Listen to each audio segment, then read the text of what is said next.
Stock Exchange, IPF. Hello and welcome. You're watching Financial Planner, and over the next 30 minutes, we're talking about income tax exemptions that are available for investing in infrastructure bonds, which are the attractive infrastructure bonds out there, and of course, what could be good investment opportunity for you as a viewer as well. We have with us Sumeet Vaid, founder and CEO of Freedom Financial Planners, joining us in Mumbai. Thanks a ton, Sumeet, for joining us today on the show. Pleasure. Sumeet, of course, yesterday we were talking about income tax exemptions under various sections like ATC. Today I want to talk about the importance of infrastructure bonds, because it seems like it's a very seasonal fact and everybody out there is talking about the exemptions available under infrastructure bonds. One, why should one be looking at this? Yeah. What section does it sort of come under? And of course, what is the kind of amount that we're looking at as well? Okay. Let's start off by saying there is a special reason why all of us in India look at infrastructure bonds.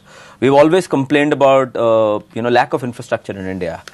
I think this is one instrument which gives us the responsibility to contribute towards India's infrastructure. I think more than the returns, more than the tax saving which you get out of it, I think each one of us sitting in this country has a responsibility of contributing out of our savings towards India's infrastructure development, and that's where Section 80CCF and infrastructure bonds comes in handy. So please do contribute. Just not complain, but contribute. That's very important. Otherwise, we end up complaining, this is not there, that is not there. If you're complaining, invest in these bonds, because in a way you are helping your own complaints get sorted out by government.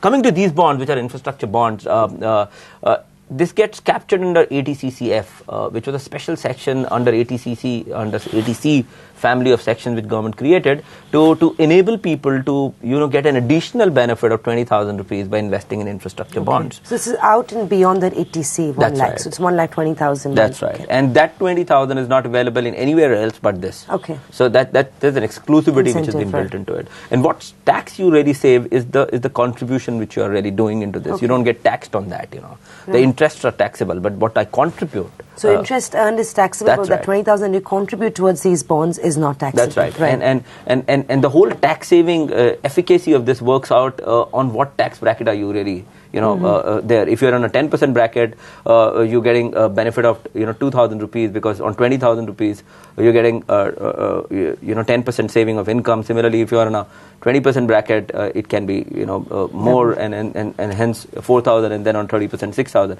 So that's how it really works about. And at the time which is tax saving season, which personally I detest in terms of tax saving season, but January to March is considered to be a tax saving season. There are a slew of infrastructure bond options that hit the market. Yeah. Just before we get down to that, is there a lock-in period for these infrastructure bonds? Yes, they're usually 5 years and 10 years kind of. So what does the exit work like? Because obviously it can't be as rosy as it appears. If I were to ask you the downside risk of investing in an infrastructure bond, what would they be? All right.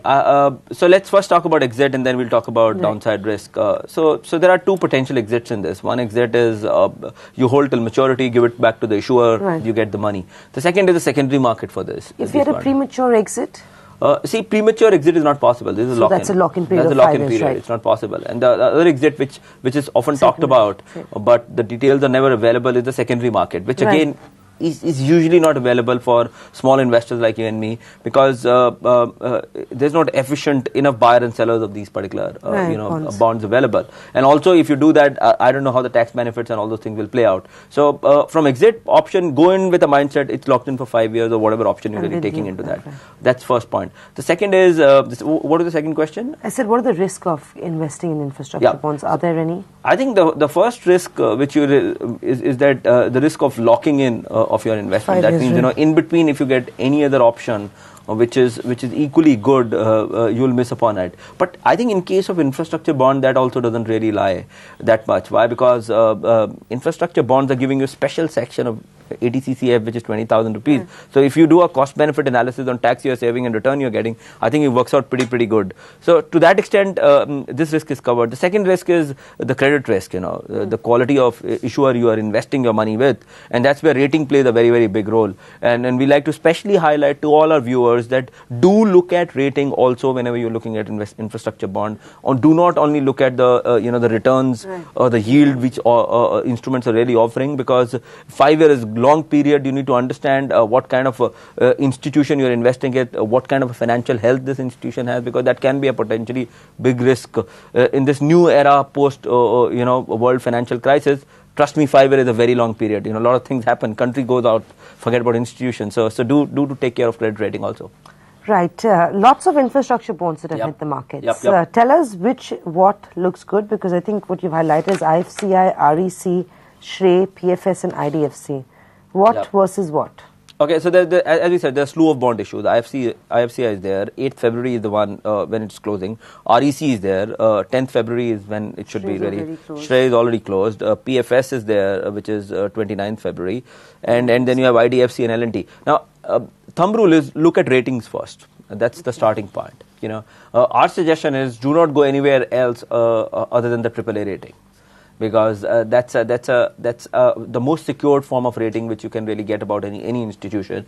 And for us, common people, it's very difficult to keep a track what's happening in a particular financial institution. So rating is very important. Go for first filter is AAA rating. So if you look at AAA rating, what all these offering, IDFC is the one which really works out very well for that. Once we've got the rating right, then let's look at what kind of interest or yields they are offering. So IDFC is offering, or a coupon they are offering is 8.70%, which is again pretty good, and the tenure is 10 years. Now that's kind of a slightly negative, but usually that kind of horizon you should have when you're looking at it. So IDFC is 10 years, kind of a tenure, and minimum subscription is 2 bonds. Each bonds is worth 5,000 rupees. That means minimum application size is really 10,000. So you need to really look at from that point and do the needful. Right. Of course, a lot of times people might get carried away in looking at the sort of yields that these bonds are offering. So you've got IFCI that's 9.16. Yep. It's a AA rated bond, and the lock-in period is 10 years. So would this be an attractive one for you, or would you just go after the AAA sort of rating? I'm very particular about rating. So even though the yield on this one is much higher, that wouldn't bother you at all? Let it be. I'm ready to sacrifice a little bit of my yield. I'll not like to compromise on my rating itself, and that's the advice to viewers who are watching it. Because if you really see how these infrastructure bond works out is, you got a benefit of tax saving in terms of what slab you are in, plus yield. So yield differential is not the real kicker. It's the combination of tax saving plus yield which really works out to be a much better thing for you. And look at that. That's very important, rather than just purely what returns you are getting out of it. How does one go ahead and subscribe to these infrastructure bonds? Now, these are available very easily these days. You can get in touch with your financial advisor. You can get in touch with the banker with whom you really go and bank. Otherwise, you can go online and search for these. These bonds are easily available. I think these retail offerings are very well advertised. And very easily forms are available, and any advisor will be able to go and help you to get into these kind of bonds. And of course, any sort of research or any sort of information that's available that one can look at before deciding. So, of course, the rating will be the most crucial one. That's right. Or any other information or instrument that people could look at in order to understand what these bonds are about and why one is better than the other? I think 2 things which I'll advise. The whole responsibility of getting information lies with the investor, because eventually it's your money. So shows like ours, which we are talking about, are a very good source. So do look at TV regularly, because that's one of the easiest ways of getting information. Other than that, I think every family should have a financial planner. And that family financial planner is just like a family financial doctor, or a family doctor rather, who can help them, guide them through their needs, goals, financial plans, etc. If you have that strategy, I think most of the times you will end up getting to use the right relevant resources available in the market at the right point of time. So I think that'll be a good option. Well, there was, of course, a lot more detail coming in on investing in infrastructure bonds. We'll slip into a break. We'll come back and take up your financial planning queries with Sumeet. The Financial Planner, presented by the Bombay Stock Exchange. Welcome back. You're watching Financial Planners. Investment Ladder, presented by the Bombay Stock Exchange, IPF. Sumeet, we've got a query from Ujwala Chandra, who writes to us. He says, I've joined a PSU company which is giving me a CTC of 6 lakh rupees in training, and after 1 year that goes up to 12 lakh rupees after deductions. He gets about 40,000 rupees monthly, and I'm guessing that is post-tax. Right now he's got no policy, no FD, no saving. What policy in particular should he be looking at? Should he be looking at infrastructure bonds as a long-term investment strategy? What do you suggest is an effective way to save and, of course, gain on tax exemptions as well? He's 25 years of age and is looking for more savings beneficial for him, like a car loan, etc., in the very near future. To begin with, I think Sumeet, Ujwal's starting young, so that's, of course, a good thing, and he's got his priorities right. He's not got any sort of investment. on the horizon just yet, but what should he be looking to? And I think he really wants to buy a car because he very categorically highlights that he wants a car loan in the near future. Yeah. No, I think, Ujjwal, congratulations. You're an exception at this age. And trust me, if you continue in this direction, you are going in the right direction of earning prosperity and generating wealth pretty young in life. And we always articulate, the younger you start, the power of compounding really works in your favor. And trust me, compounding is really magical. So with that note, I think we'll dive into this. What you should do is you should follow a following strategy, which is what a typical financial plan of each family has to. The first thing which you should plan for yourself is an emergency plan. Emergency plan is that aspect of your financial plan which takes care of your, any kind of emergency. That emergency can be a certain job loss, it can be a medical emergency, it can be a disaster situation like earthquake, etc., which might dawn upon you and your family. And thumb rule for planning an emergency is keep aside your 6 months worth of expenses in bank fixed deposit. And that bank should be very easily accessible to you. So that's the first step. The second is do your risk planning.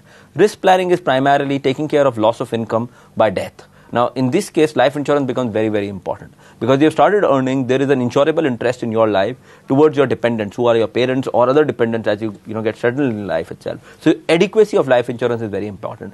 Identify a good financial planner, sit with him, articulate your human life value. What is your life's value worth? If you're not there tomorrow, what is the impact of you not being there on your dependents? Based on human life value, take pure term plan. Do not confuse insurance and investment. Do not invest in insurance, but buy insurance first.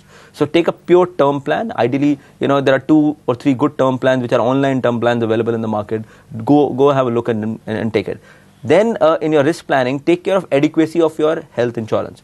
It can be that your company or corporate or typical institution with whom you're working, they provide you with a good health insurance cover. Having said that, you have it, but still have a little bit on yourself. It's very important. And another addition to health insurance is critical insurances, critical illness insurance. You should have that because that combination really go and work pretty well for you.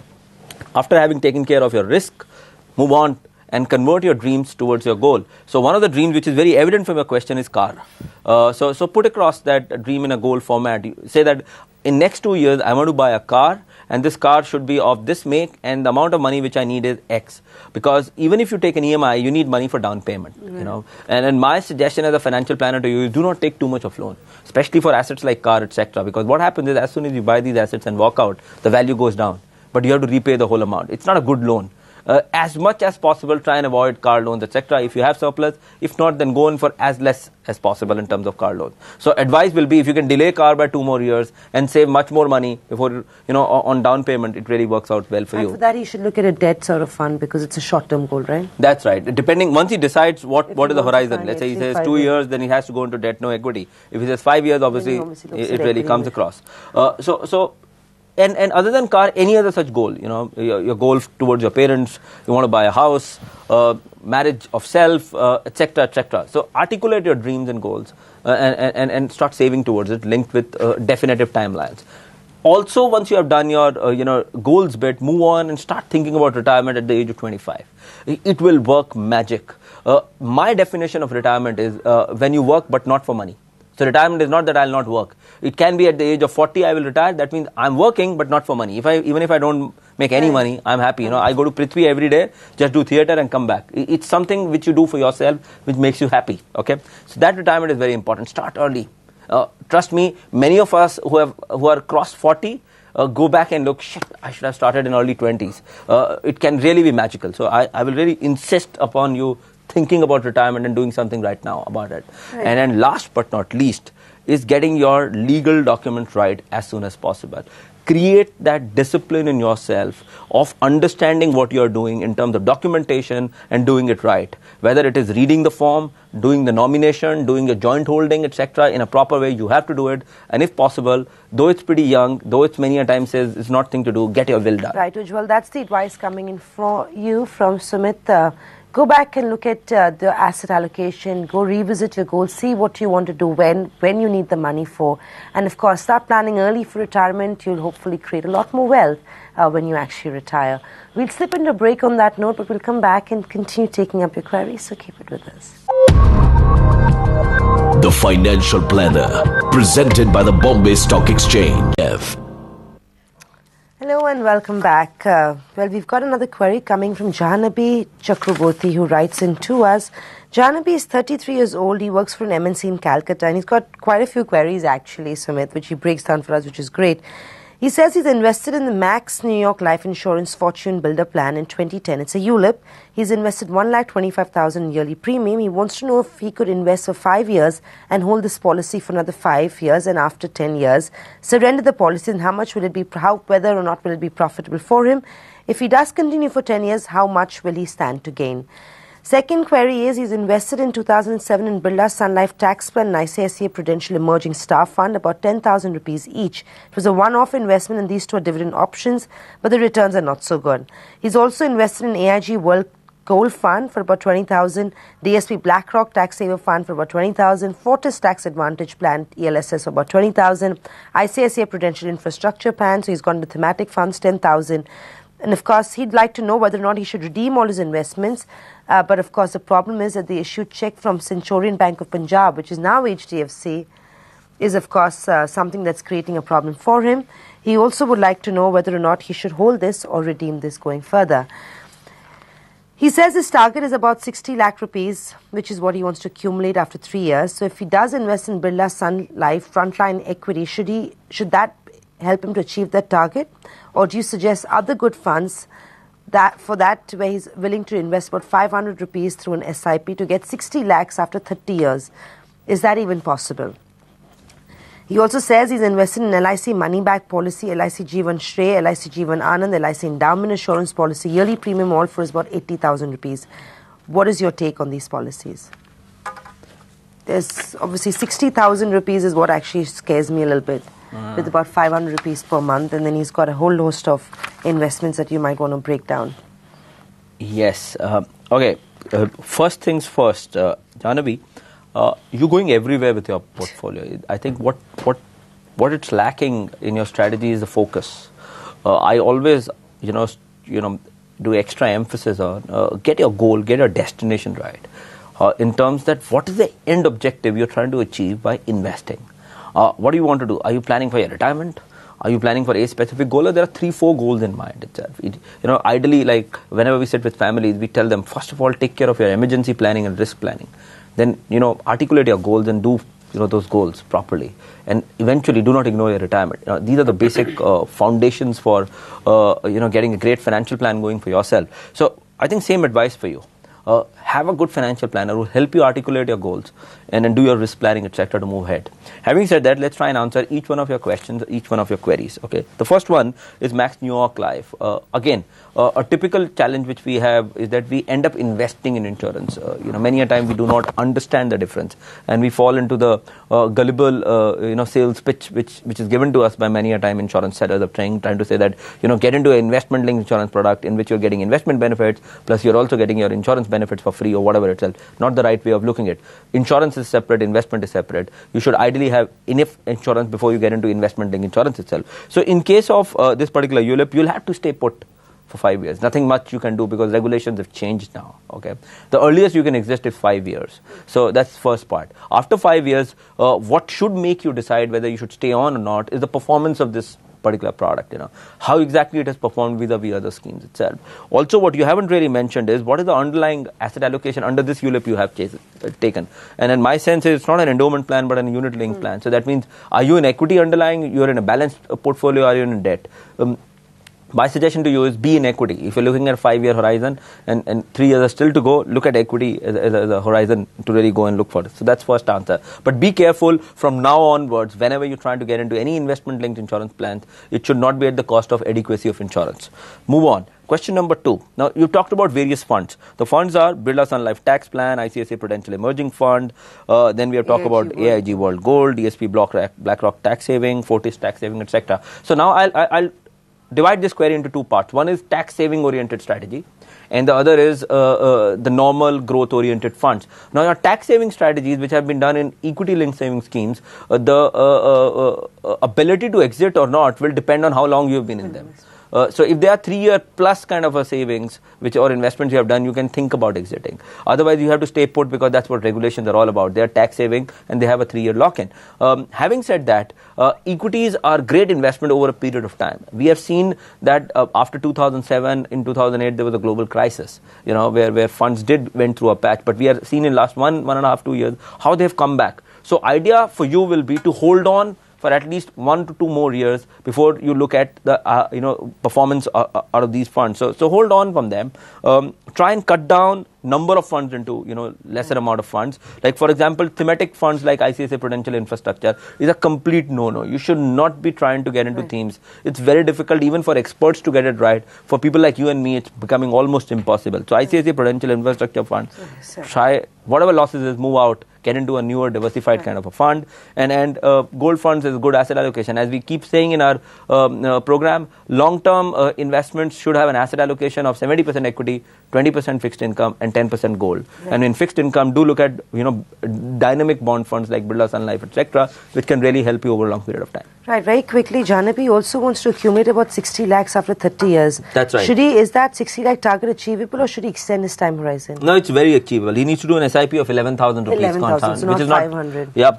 Which is anyway his potential to do. If you right, look so at an additional 500 rupees is what he'd like to invest in. But that should be okay. Very, very doable. Investment ladder.